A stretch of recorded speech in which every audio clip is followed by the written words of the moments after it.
ছাদ পুরো ডিজাস্টার হয়ে আছে।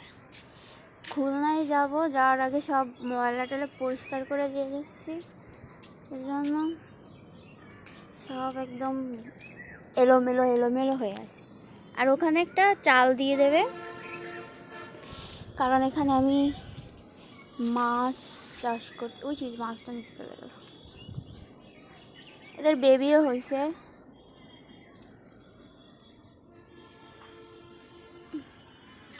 তো বৃষ্টির জল যাতে না পড়ে এর জন্য এখানে একটা চালের ব্যবস্থা করে দিচ্ছে। কারণ এখান থেকেও গাছগুলো সরাই নিয়ে আসা হয়েছে। আর এ পাশেরও পুরনো পুরনো যেসব গাছ ছিল, যেমন এই একটা,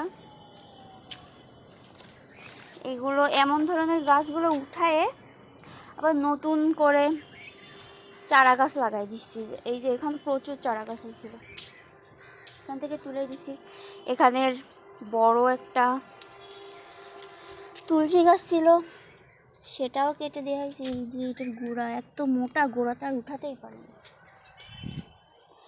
এখানে টমেটো গাছ উঠাই দেওয়া হয়েছে, কিন্তু এটা ক্লিন করা হয়নি। এখানে টমেটো গাছ উঠাই দেওয়া হয়েছে। এখানের এই যে আবর্জনা কিছু কিছু পরিষ্কার হয়েছে, কিন্তু পুরোটা করা যায়নি, থেকে বাজে অবস্থা ছিল এই ঘাসে। তো এই পাশটাও পরিষ্কার করতে হবে।